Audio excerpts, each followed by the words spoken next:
Hello guys, good morning. Maayong buntag sa inyong tanan. Shoutout nga pala dyan sa mga tropa. Sayang hindi ako nakasali ng laro. Yung pa naman yung inaabangan kong laro, basketball.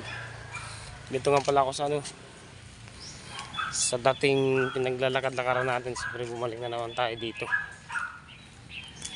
Ay napakatahimik na lugar walang katao-tao yan. Ay mayroon pala dalawa kasabay ko.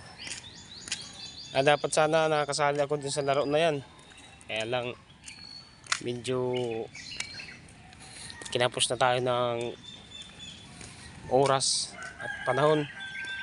Kailangan na rin natin makabalik, gawa nga ng mayroon tayong trabaho.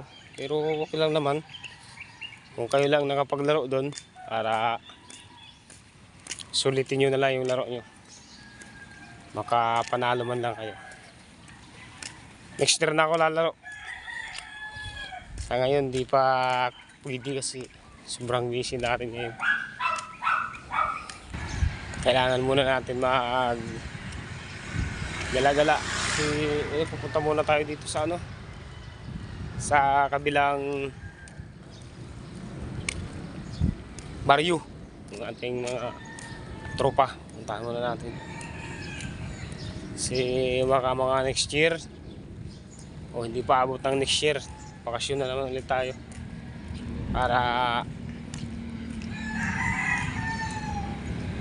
masali tayo sa laro. Hindi ko lang talaga napukusan yun na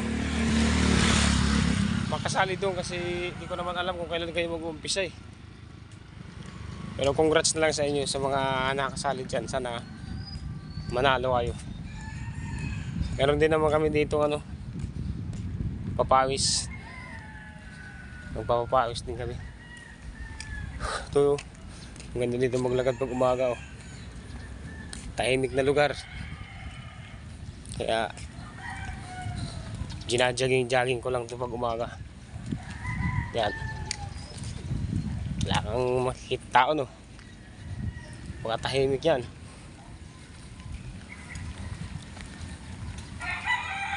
Yes, tropa, dalawa lang kami.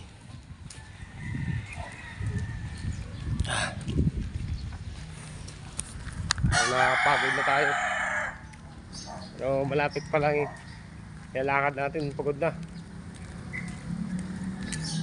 Shout dyan, good morning.